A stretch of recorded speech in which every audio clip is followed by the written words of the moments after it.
ay tuluyan na ngang nag-file ang kampo ni Pangulong Duterte kung saan ay challenge niya nga nila itong ICC. So ngayon, dito ako lang nawawala ako. Alright? So uwi na ba siya? Ang sabi ni Spokesari, 'di ba? Kaya nung meron ako na may nagtanong sa akin na malapit na umuwi si Pangulong Duterte. Naalala niyo 'yon? Nag-viral 'yon. Kasi nga lagi namin pinag-uusapan 'yan ni Spokesari Roque na talagang walang jurisdiction itong ICC sa kay Pangulong Duterte. At alam niyo naman na talaga ang Pangulong Duterte ay kinidnap. So itong pag-apila ng mga abogado ni Pangulong Duterte, sila Attorney Hoffman nga, si Nick, okay? Kaufman, okay? Ngayon, ay sinasabi doon sa na yon, ito pakita natin yung hindi pa nakakita ng mahaba yun unless lang kung masipag kayo magbasa, no? So ito yan, pinost nga natin kanina yan, mga kababayan. We'll see, tignan natin. Ayan, kung nakikita nyo, pre-trial chamber 1, I think 30-something page siya. Ayan, date, May 1, ayan. Okay, public, with public annex, Alright, ayan, may pirma, pero, tignan natin, liitan natin ang bonggang-bongga to. Alright, okay, tignan natin to. Okay, actually, so, yes. Ayan, document to be notified, registry. Ayan, nakasulat dyan yung number 1, the International Criminal Court is not in a position. Mamaya, isa-isay natin yan. Pero anyway, ang haba nito Pero alam ko naman na gusto nyo ng buod, kaya ibubuod na lang natin ang mga eksenang yan. So sinabi natin kanina, sabi ko nga dito, ibasura ang kaso, ibalik sa Pilipinas, si PRRD. Kasi yan yung nilalaman nitong apela ni Pangulong Duterte, yung ating depensa, yung mga abogado ni PRRD na sinasaad doon na sumali ang Pilipinas sa ICC noong 2011, pero kumawala na tayo, kumalas na tayo noong March 17, 2019, at dahil hindi na tayo kasali sa ICC, wala nang karapatan ang korte ng ICC na mag-imbestiga sa mga nangyayari after that withdrawal. Diba? At sinasabi nga dito sa mga kasulatan na ito, 30 plus pages na ito, na walang jurisdiction ng ICC sa Pilipinas after nga mag-withdraw. And this, itong preliminary examination ay hindi opisyal na kaso. Kaya according to that document, ito ay hindi nasakop ng Article 127, Section 2 ng Rome Statute, kaya ang prosecutor ay hindi korte. So meaning, hindi legal ang mga ginagawa ng ICC na pagpakulong o pagkulong kay Pangulong Duterte dahil nga nag-withdraw na tayo. So, although sabi din sa dokumento na ginamit nila yung kaso between, lagi ko narinig kay Spokesari to, nasa dahiga ko, yung Burundi at itong kay Alraman bilang precedent. Pero ngunit, ayon sa mga abogado ni PRRD, mali ang mga ito para ipilit ang jurisdiction sa ICC sa Pilipinas, ng ICC sa Pilipinas.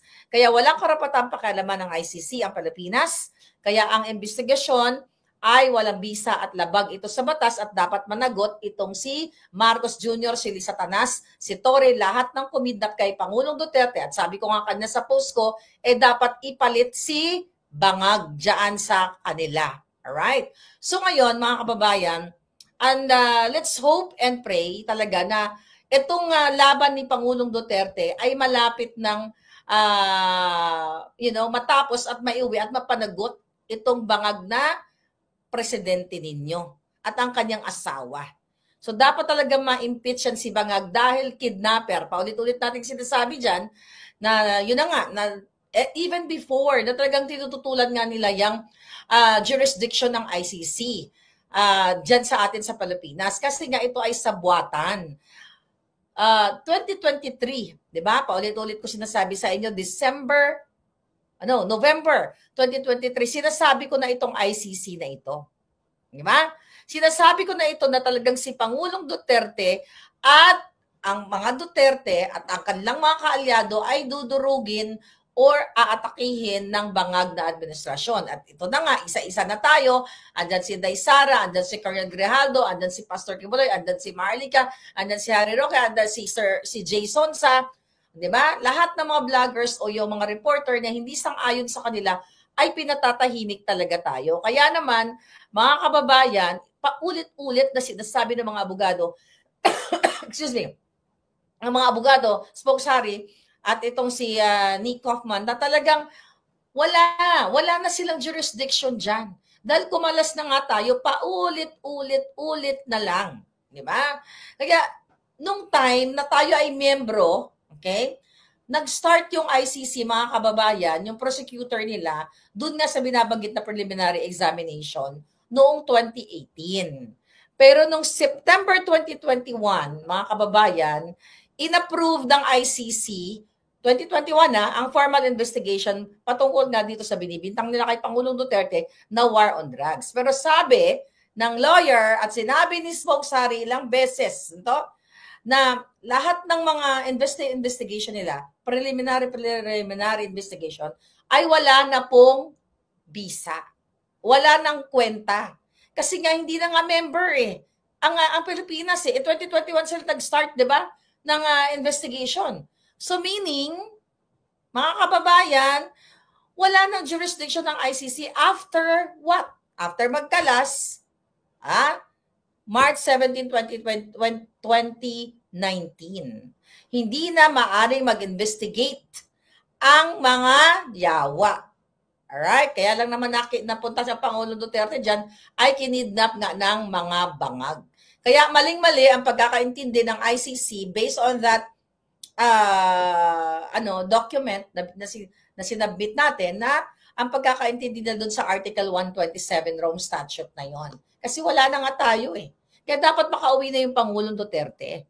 Dapat pauwiin na, madismiss na yung kasong yan at maibalik na ang Pangulong Duterte. Alright? Dapat maibalik na dahil ang mga prosecutor, sabi nga, ng mga abogado ni PRRD ay hindi korte. Okay?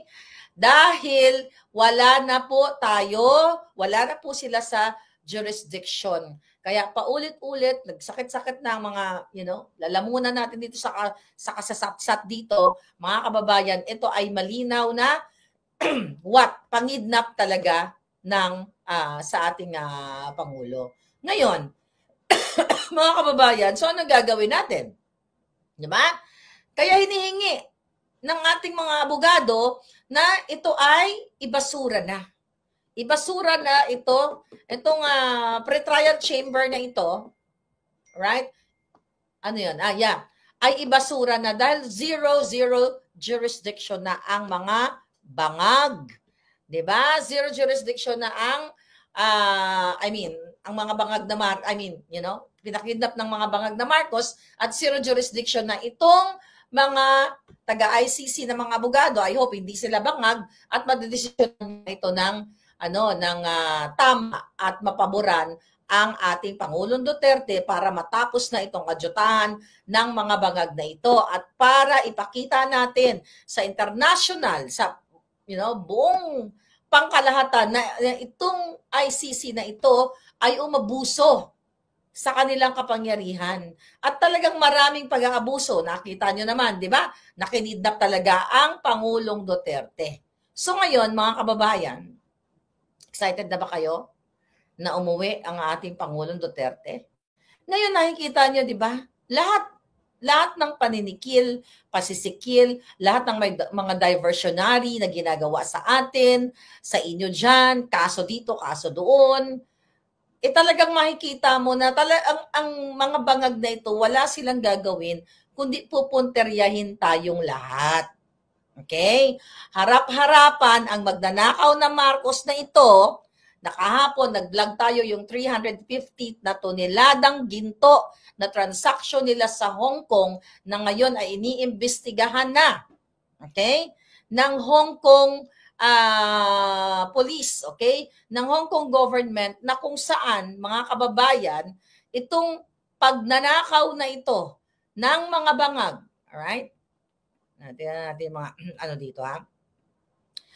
Alright. So ang pagnanakaw ng mga bangag sa pera ng bayan, dun sa mga gold bars na sinasabi natin, na sinasabi in the past, naka-report naman yan sa Australian News, mamaya may papakita tayo sa inyo, di ba? 100 billion US dollars. Ang pinag-uusapan natin dito mga kababayan, 100 billion. Okay? Na na-discover na mayroong transaction ang mga bangag na ito. Di ba? Ito ay what? Ginagamit nila ang mga transaction sa malalaki transaction sa gold, which is 350 tons, para sa kanilang large-scale money laundering. So pinaliwanag natin yan kahapon mga kababayan, ang mga issue na yan. Kaya sabi ko nga, dapat managot talaga itong mga bangag na ito sa kanilang pagnanakaw. Kung natatandaan ninyo, bata pa tayo, di ba? Nung time na yung kay pangalan nito, kay Rogelio Rojas. Teka, hanapin ko yung link. Ipapakita ko lang sa inyo sa Australian Australian News, ABC, all right, ABC Australian News. So dito mga kababayan, binasa ko to bago tayo bago tayo nag-vlog.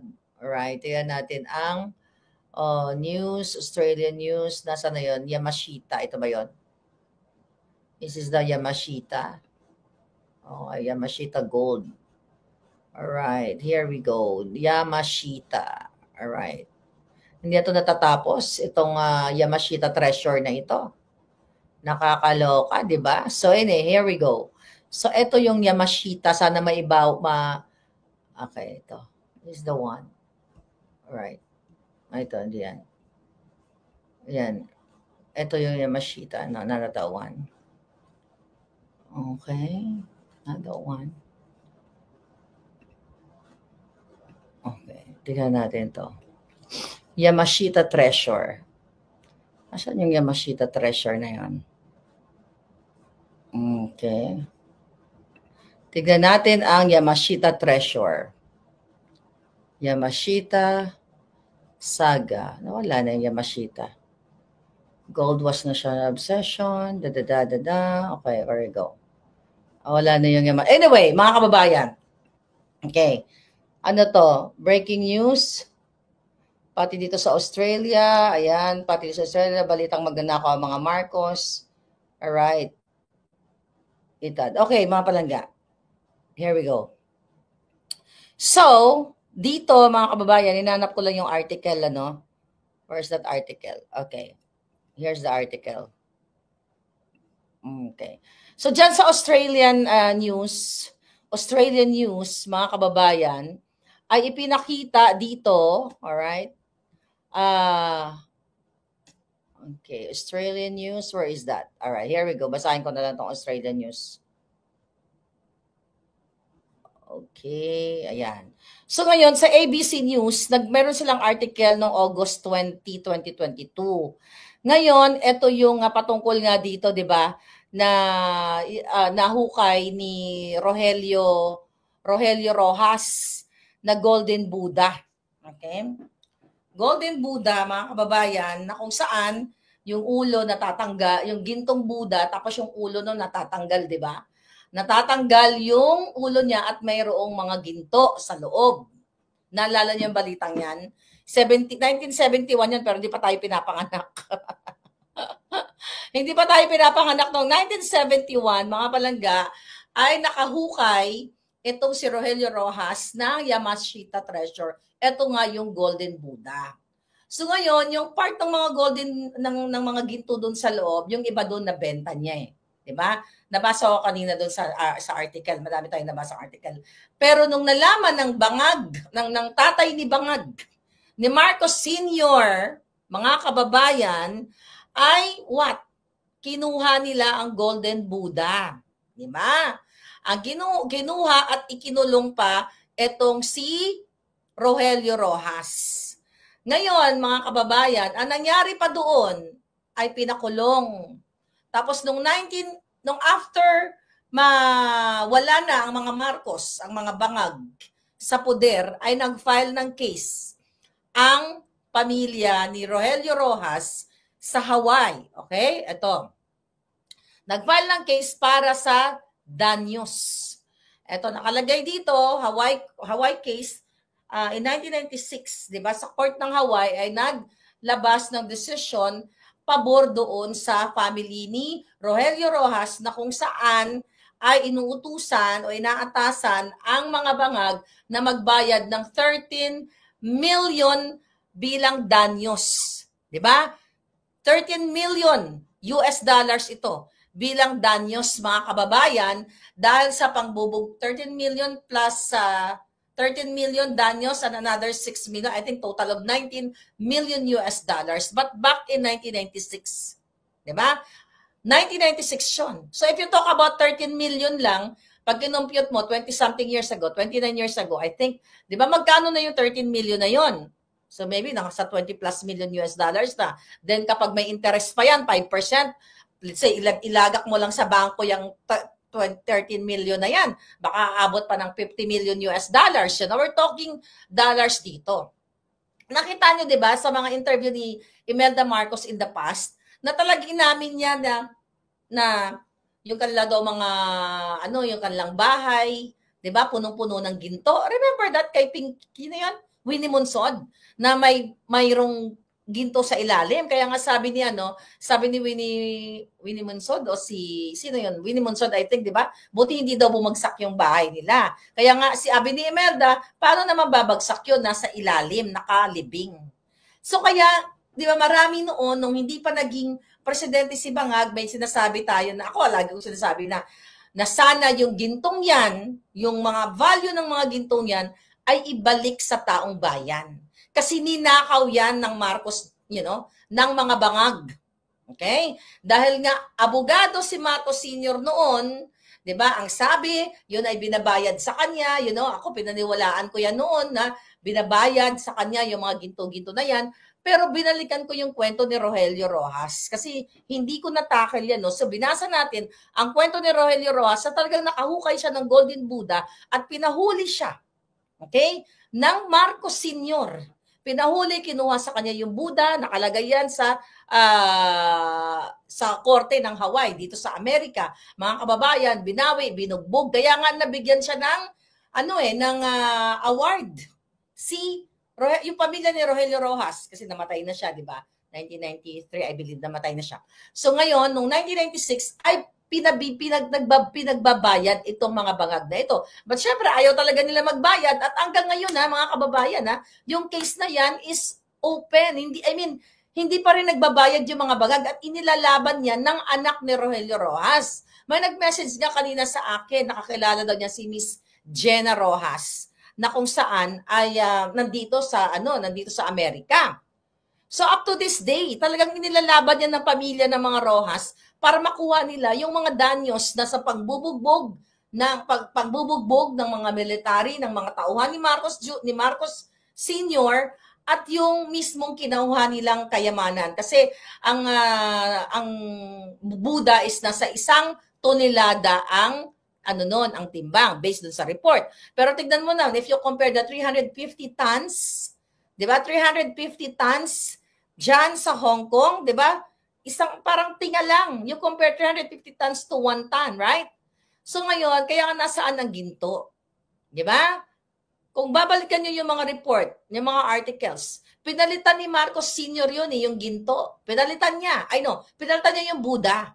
Pero tanso na lang tingga. Ganun ka mambubudol. Ganun ka mandorobo itong mga ito. Kasi doon sa mga pictures, okay? Saan na ba yung picture na yon? Hindi natin na. Okay. Ito. Ito ba yon? Okay. Ito na yata to. ABC. Ito, pakita natin itong picture na to. Bakit ba mailap itong picture na ito? Okay. Balikan lang natin yung nakaraan. Balikan natin ang mga nakaraan na pandorobo ng mga bangag. Alright, so present natin yung ating screen. Alright, okay. Ang news today. Alright, news today. Balitang Maharlika. Ang bagal kasi nitong computer ko. Nakakarimarim. Okay. Nakakarimarim ang ating computer. Kaya hindi ko... Okay. All right. So here we go. Yamashita Gold. Where's the Yamashita Gold? Yamashita. Okay. Here we go. Ayan, nakuha ko rin. Oh. Ayan, mga palangga. Nakita nyo ba yung Yamashita na yan? Nakita nyo, ayan? Yan. Okay? ABC News yan. ABC Australia. Yamashita Gold was a national obsession in the Philippines. Now, the case of the missing treasure and the Marcos family are back in court. August 2022 yan, nakita ninyo. Pakita ko lang yung mga pictures. So, ayan, ang mga pamilya ng mga kawatan. Ito, ayan, ang kwento na yan na si General Yamashita, Tomoyuki Yamashita, siya yung may ari nung Golden Buddha na yun. Siya yung nagtago, pero ninakaw niya rin yun during World War II, di ba? So ito ngayon ayan, nakita mo? Ayan ang Golden Buddha, mga kababayan. Balikan na natin yung mga mas bata sa atin. Baka nakalimutan nyo na ito, mga issue na to. Ayan si Rogelio Rojas. Ayan, ayan yung Buddha. So ito ay talagang nangyari ito, mga kababayan, nung mga excuse me, ng mga panahon, ayan, ng mga buwaka ng ina, hindi pa kunin ng impyerno, okay? So, ayan, ang Buddha, I think ito yung replica, ayan, pinalitan nila ng tanso, according to, sa family ng, sa pamilya ng mga Rojas.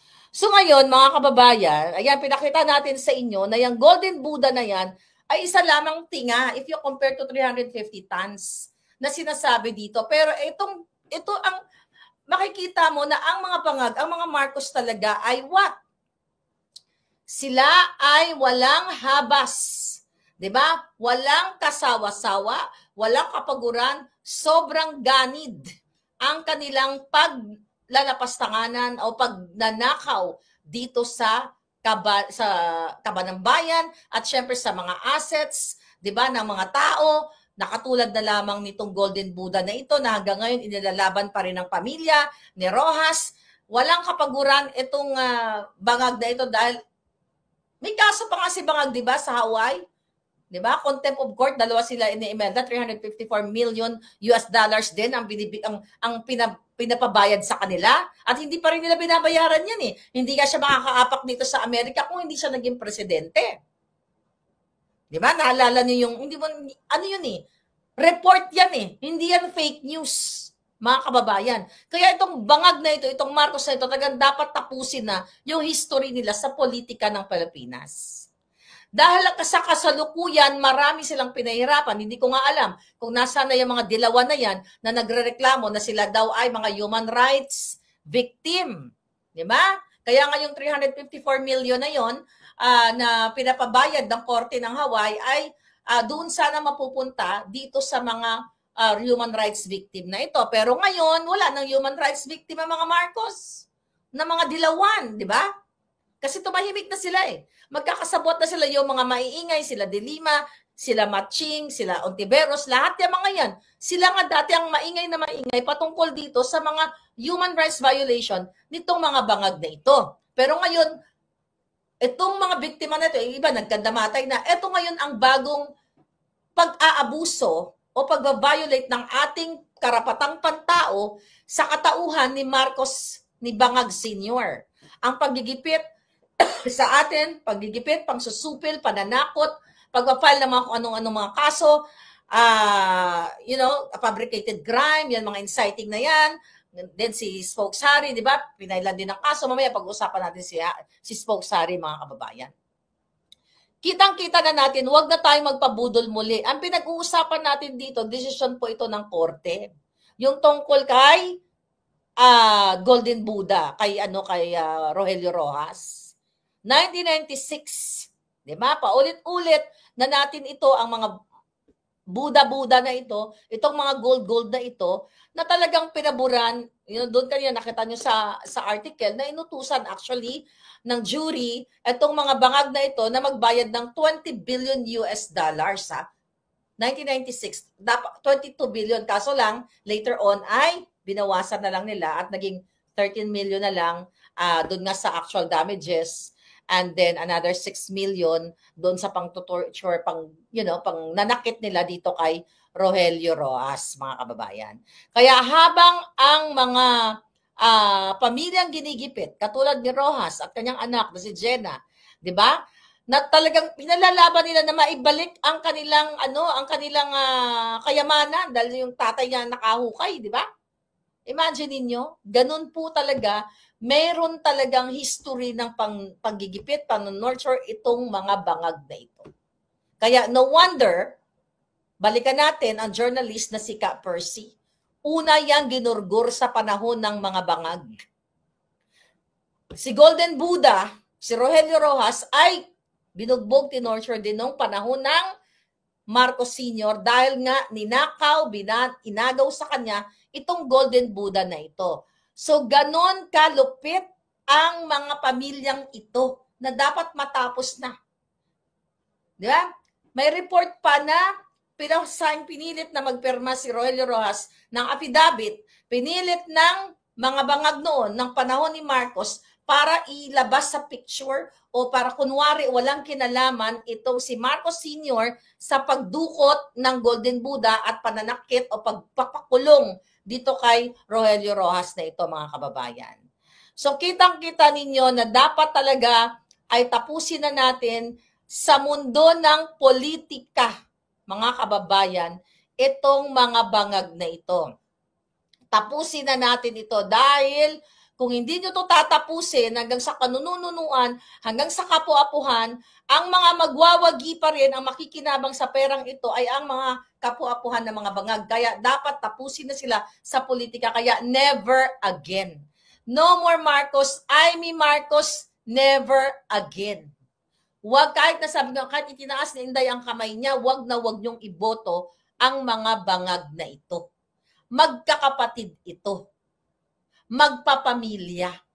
Sila ang nakikinabang ng mga ninakaw nilang mga ginto. Ginto natin ang ating gold reserve, di ba? Recently nagbenta sila. Baka kasama doon sa 350,000 na tonelada. Di ba? 350 tons pala. Okay?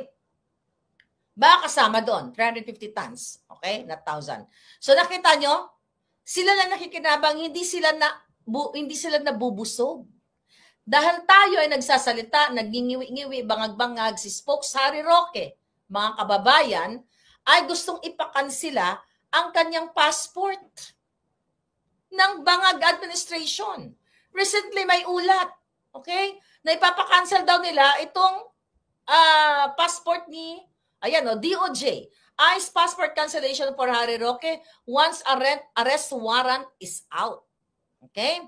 Ayon sa Justice Undersecretary na si Nicolas Felix T., ito, sabi niya dito, has detailed government options should a court issue a warrant of arrest for presidential spokesperson Harry Roque for qualified human trafficking. So, in-interview siya, mga kababayan, sa bilyonad na sinasabi niya na kapag na-issuehan na daw ng warrant of arrest, itong si Spokes Harry Roque, mga palangga, ay kanilang ipapakancel na ang passport ni Spokes Harry Roque. So ganyan po kawalang hiya ang gobyernong ito. Ulit-ulitin ko sa inyo, lahat, hindi lang ang mga Duterte, ay talagang gugurgurin tayo. Sabi ko nga, si Percy Lapid na ang unang ginurgur at unang nagbuwis ng buhay. Ngayon, mga kababayan, target na naman sila si Harry. Dahil si Harry naman, syempre, very vocal na nag-a-apply nga siya ng ang tawag dito, asylum visa dyan sa Netherlands. Ngayon, kaya pinailan siya itong human trafficking na ito na, ang sabi kanina, Spokes Harry dyan, guilt by association. Kumbaga dahil siya ay nakalagay daw doon sa organizational chart nitong company, nito nila, yung mga pinagbibintangan nila na si Cassandra Ong, ay siya ay nag-human traffic na. Diba? At yung pinatira nga doon na kakilala niya, na doon sa place na yon. So kung ano-ano na lang ang binabato na pagpapabricate ng crime para patahimikin tayong lahat.